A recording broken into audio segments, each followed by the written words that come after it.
Hey, welcome. It's great to have you. Before I get into it, I just want to tell you that the whole Sankofa thing was pretty remarkable. One of the things, I always say this, I always tell you one of the things I love about our church, but one of the things I love about our church is that we take risks.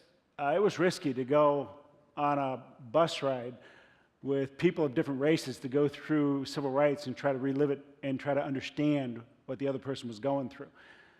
But we don't just, in this church, we don't want to just be satisfied by saying, wouldn't it be great if we were part of the solution and not the problem of the race issues of America? We want to keep giving you opportunities to step out and to actually do something. So keep your eyes peeled for those opportunities. It is remarkable what God does when we give him a chance. And March 3rd, we're having the Kent State Gospel Choir in. Try to make sure you come to that. That will be a wonderful time together as we blend the diversity that God has given us here at Christ Community Chapel. All right. Welcome all of you. And if you're visiting with us, and particularly if you're visiting one of the campuses, I'm on the big screen. I know that's weird. I just want you to know it's one of the ways that we try to be one church in many locations, and closer to you at Stowe, Aurora, Highland Square, or Restoration. So welcome to everybody. We're in a series called The Road to Emmaus. And the series comes from Luke 24. On Sunday, when Jesus resurrected, Friday, he died on a Friday afternoon. Everyone saw him die. And then on Sunday at dawn, he resurrected, but no one expected him to, so the word kind of leaked out slowly. And there's a story in Luke chapter 24 of two of his followers who are walking from Jerusalem to a little town called Emmaus. And they don't know that Jesus is resurrected. And he comes and he begins to walk with them. And let me just read you the story. This is Luke chapter 24. Beginning at verse 13, it says, "That very day, two of them were going to a village named Emmaus, about 7 miles from Jerusalem. And they were talking with each other about all these things that had happened. While they were talking and discussing together, Jesus himself drew near and went with them, but their eyes were kept from recognizing him. And he said to them, what is this conversation that you're holding with each other as you walk? And they stood still, looking sad." Now, don't miss kind of the playfulness of Jesus here. It's kind of funny that he's doing what he's doing. He could just come out and say, "Whoa, I'm here," but he's almost like as a parent, if you have a surprise party planned for your kid, and you want to act all day long like you forgot their birthday, so the surprise is even better. It's kind of what Jesus is doing with these guys. It seems like, because they're sad, and he just keeps acting like he doesn't know what's going on. Anyway, he says, "Then one of them, named Cleopas, answered him, 'Are you the only visitor in Jerusalem who doesn't know the things that have happened there in these days?' And he said to them, 'What things?' And they said to him, 'Concerning Jesus of Nazareth, the man who was a prophet, mighty in deed and word before God and all the people, how our chief priests and rulers delivered him up to be condemned to death, crucified him. But we had hoped that he was the one to redeem Israel. Yes, and besides all this, it's now the third day since these things happened. Moreover, some women in our company amazed us. They were at the tomb early in the morning, and when they didn't find his body, they came back saying they'd even seen a vision of angels who said he was alive. Some of those who were with us went to the tomb and found it just as the women had said, but him they did not see. And he said to them, 'O foolish ones, and slow of heart to believe all the prophets have spoken, was it not necessary that the Christ should suffer these things and enter into his glory?' And beginning with Moses and all the prophets, he interpreted to them in all the scriptures the things concerning himself." It's kind of like, I said last week, it's kind of like a movie that comes together at the end of the movie where all the jigsaw puzzles come together. And then you think, oh, I should have seen that coming in the beginning of the movie, or when that happened, oh, that's what it was about. Now, Cleopas and the other disciple, they don't understand the kind of the climax of the whole story, why Jesus died, why he resurrected. And Jesus begins to explain to them the whole movie. He starts by talking to them about these stories they've heard since they were little boys. And he says, don't you see how all this, everything was pointing to this climax the cross, the resurrection, and the gospel. So we're going to, in this road to Emmaus, we're going to go back in the Old Testament and just pick out some stories and what Jesus probably used when he explained to them how all the scriptures were pointing to him. All right, and the story for today is in Daniel chapter 3, and it's the story of Shadrach, Meshach, and Abednego. So if you have your Bibles, turn to Daniel chapter 3. And while you're going there, listen, if you don't have a Bible, we'd be glad to provide you one whatever campus you're in. So just ask somebody, they'll give you a Bible. But let me give you some background on Daniel as you're turning there. The Babylonian Empire was gobbling up countries at this time. And every empire has a strategy to deal with the conquered nations that they gobble up. Whether it's Assyria or Rome or Babylon or Persia, anybody. And Babylon's strategy was this. It was a little bit of a unique strategy. They would kill a bunch of people. That was not new. And they were not shy about killing. They killed scads of people. Then they left the poorest of the poor, kind of the homeless and indigent, in the kind of the broken down capital city. And they would do that so there would be so it wouldn't be uninhabited, so that they would have some people there. Then they took the best and the brightest young people and they transplanted them to Babylon. And they brought them to Babylon and they treated them like royalty. They put them in the best schools and they trained them in the Babylonian language and culture and ways, and they raised them up to be rulers. And then they would place them, because their idea was, we want the best and the brightest ruling our empire. And then they would raise them, but they would raise them to rule as Babylonians. And they'd place them in different places and maybe back into their same country they came from, but they would rule as Babylonians. So they would try to pull them into their culture. And we know 4 young Jewish men who were pulled out of Israel and transplanted to Babylon when Babylon had gobbled up Israel. And they were Daniel, Shadrach, Meshach, and Abednego. And Shadrach, Meshach, and Abednego are actually the Babylonian names that they gave them once they got there. Their real names were Hananiah, Mishael, and Azariah. But we know them as Shadrach, Meshach, and Abednego. All right, so here is their story. It's chapter 3, and it's pretty long, but it's a great story. So let me read it, chapter 3 of Daniel. King Nebuchadnezzar made an image of gold whose height was 60 cubits and its breadth 6 cubits. A cubit was about 18 inches. A cubit was a man's forearm. That's how they measured, because they didn't have necessarily rulers or tape measures, so they would just measure with their arm. So 60 cubits was 90 feet high, and 6 cubits would be 9 feet wide. And he set up on the plain of Dura in the province of Babylon. Then King Nebuchadnezzar sent to gather the satraps, the prefects, the governors, the counselors, the treasurers, the justices, the magistrates, and all the officials of the provinces to come to the dedication of the image that King Nebuchadnezzar had set up. Then the satraps, the prefects, and the governors, the counselors, the treasurers, the justices, that's like saying the governors, the mayors, the Congress people, the Senate, those are all their rulers. This is the whole leadership. And the justices, the magistrates, all the officials gathered for the dedication of the image of King Nebuchadnezzar had set up, and they stood before the image that Nebuchadnezzar had set up. And the herald proclaimed aloud, "You are commanded, O peoples, nations, and languages, that when you hear the sound of the horn, pipe, lyre, trigon, harp, bagpipe, and every kind of music, you're to fall down and worship the golden image that King Nebuchadnezzar has set up. And whoever does not fall down and worship shall immediately be cast into a burning fiery furnace. Therefore, as soon as all the peoples heard the sound of the horn, pipe, lyre, trigon, harp, bagpipe, and every kind of music, all the peoples, nations, and languages fell down and worshiped the golden image that King Nebuchadnezzar had set up." Now,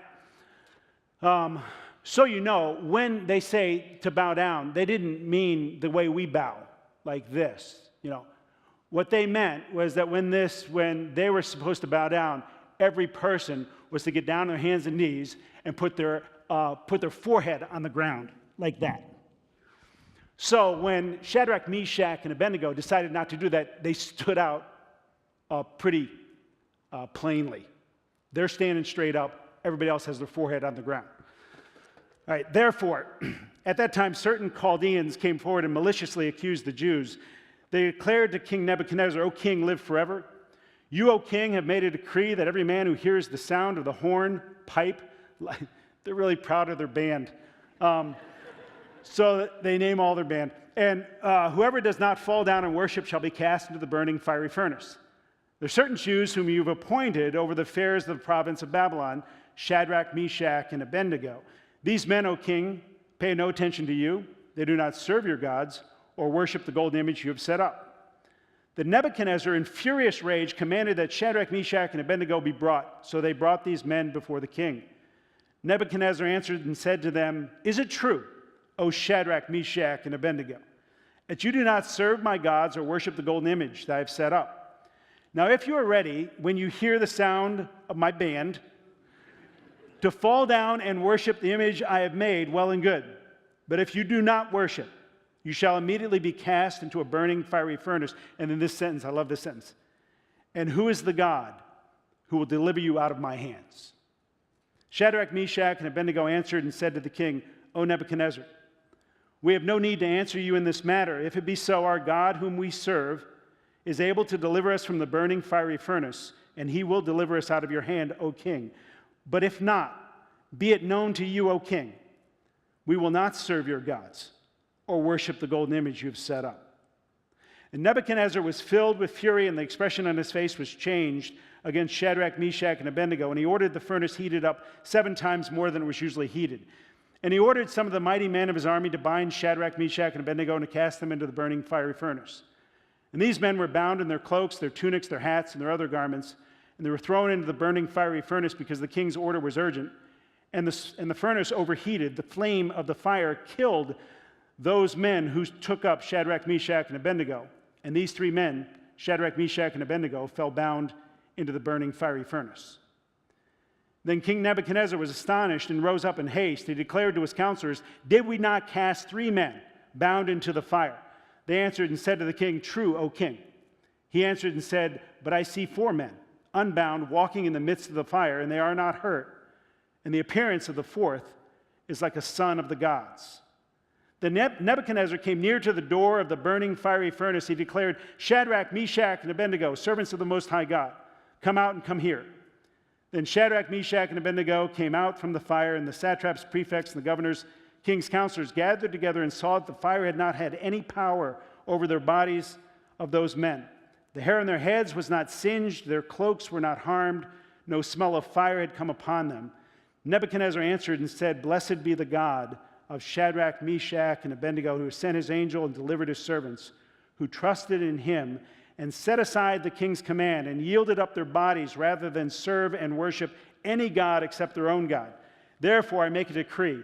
Any people, nation, or language that speaks anything against the God of Shadrach, Meshach, and Abednego shall be torn limb from limb, and their houses laid in ruins. Nebuchadnezzar tended to overreact to almost everything. And their houses laid in ruins, for there is no other God who is able to rescue in this way. Then the king promoted Shadrach, Meshach, and Abednego in the province of Babylon. All right.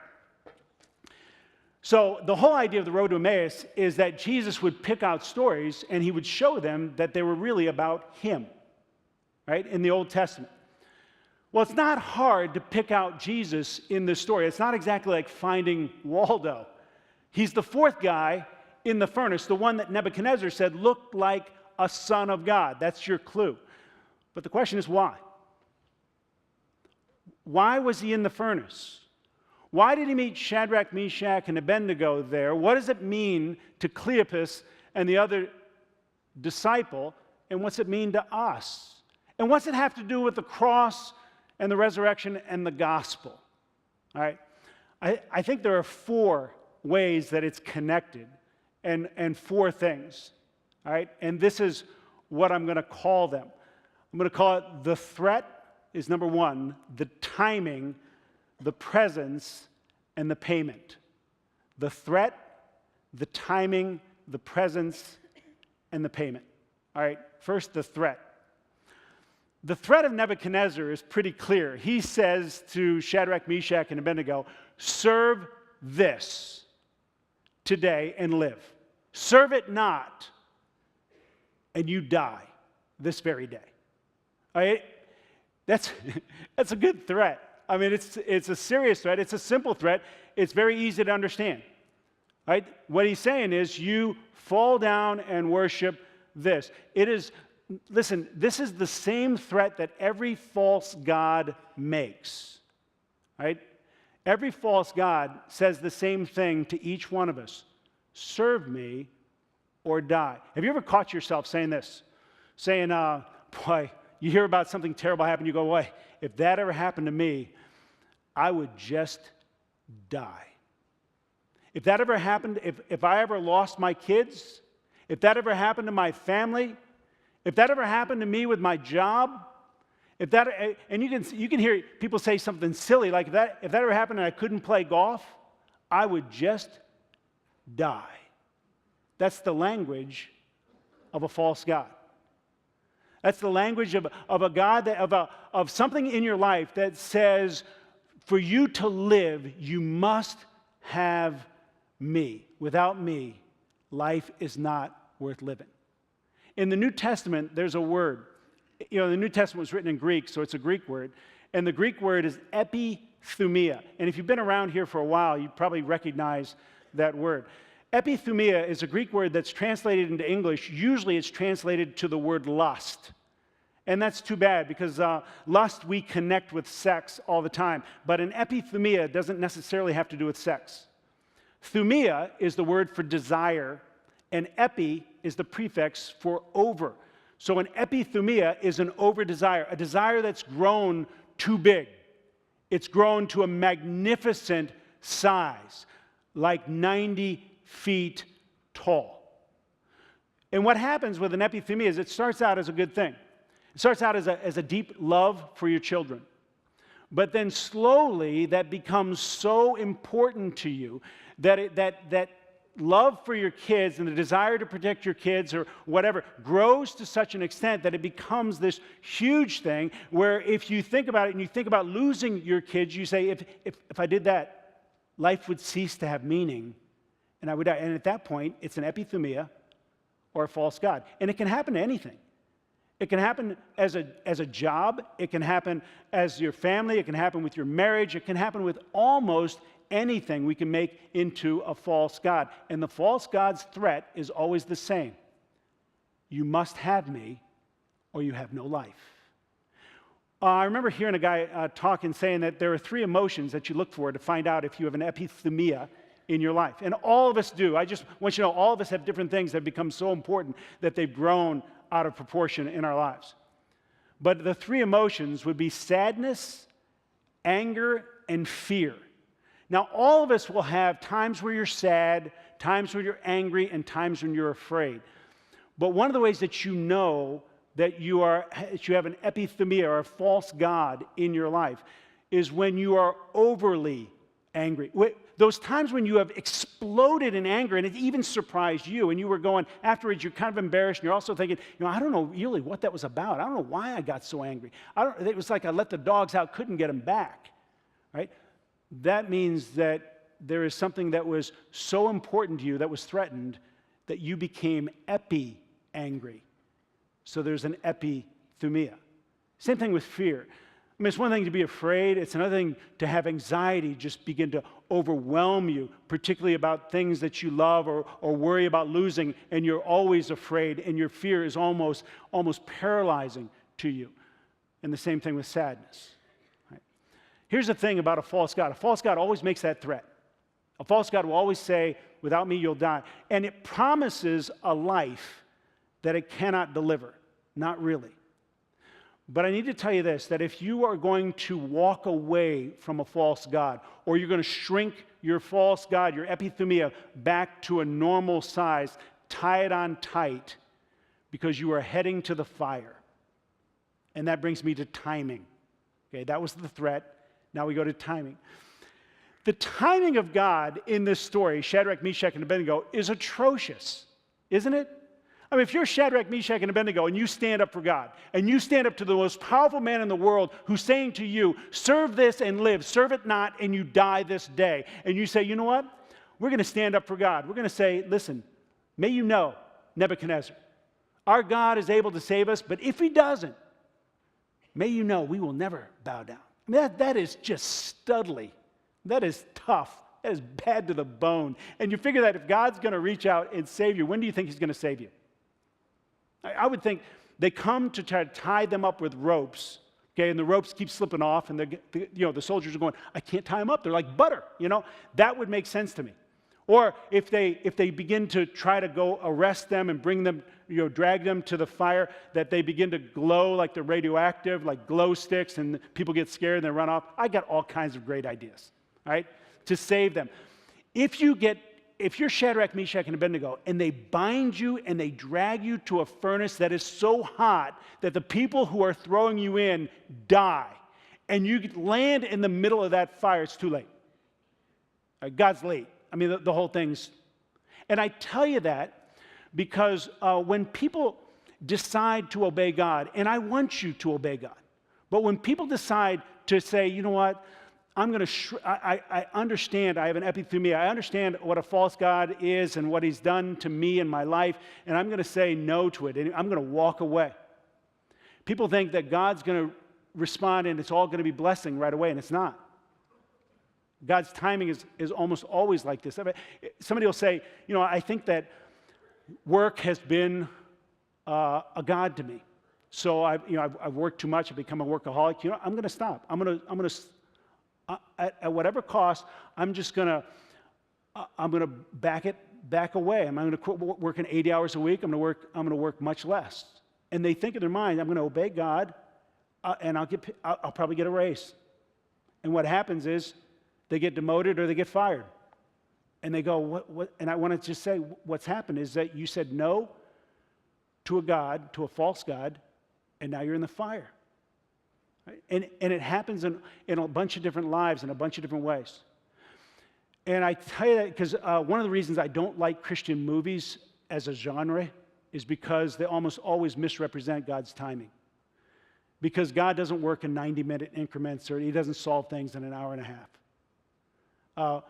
And I warn you about that, but I tell you this, the fire is not the worst place to be, because in the fire is where you meet the presence.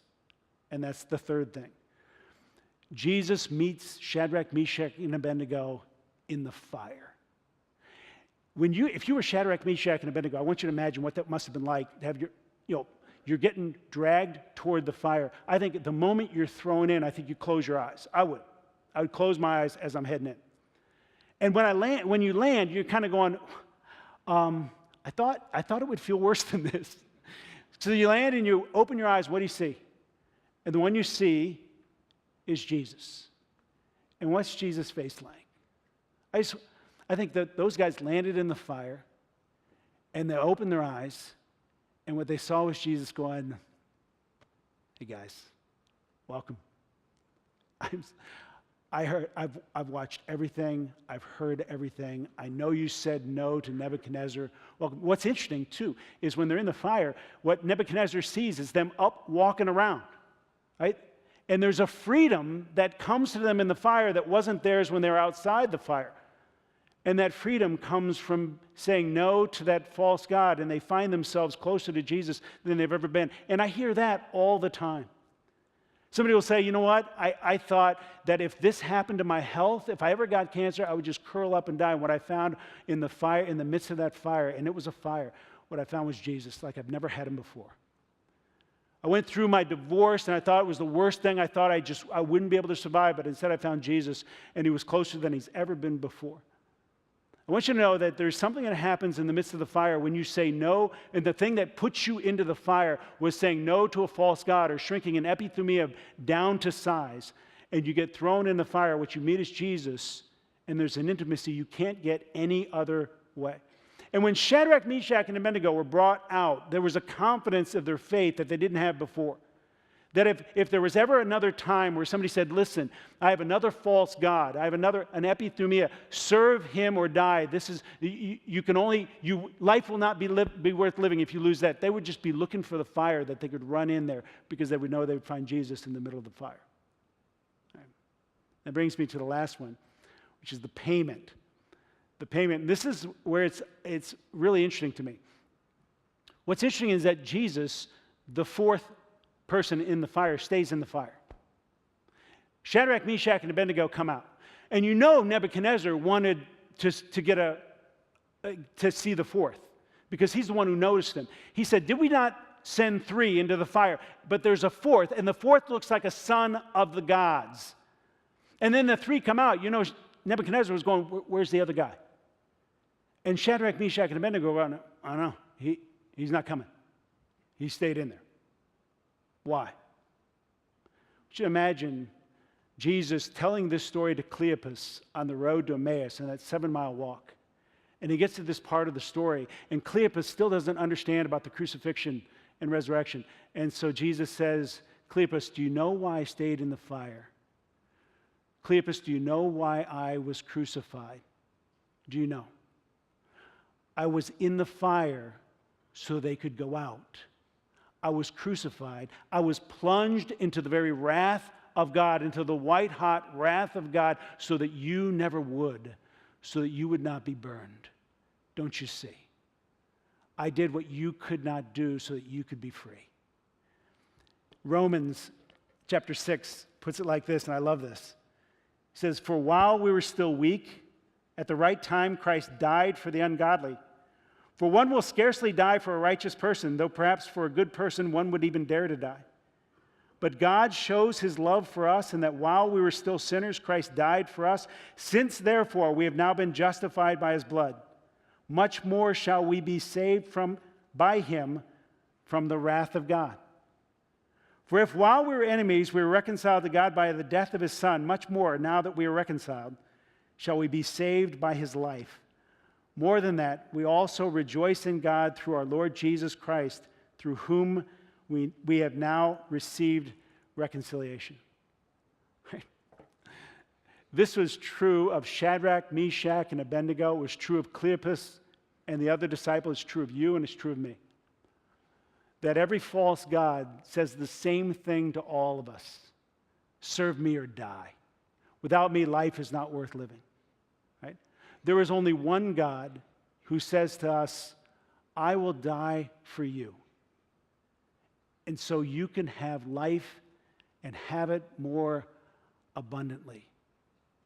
And that God is Jesus. And the whole story, from beginning to end in this book, is about him. And your life is about him. Would you pray with me? Lord Jesus, we come to you, and I love finding you in these stories and seeing how it connects to the gospel. And every time I look and I read and I understand it, then I end up thinking, sitting back and just saying, of course. Of course. And I'm so sorry that for myself and for most, I would suppose most of these people, that we have different things, false gods that we have allowed to grow up in our lives. Good things that you've given to us, like our kids and our jobs and our families and our friends and what people think of us and all that have grown so big in our lives that they have become false gods. I pray that you would give us the courage to not bow down, to endure the fire, to find you there in the midst of the fire, and to recognize that you paid a price for us so we wouldn't have to go through the wrath of God, and that you are the only God that offers us real life. Let us trust that and trust you. We pray this in your name. Amen.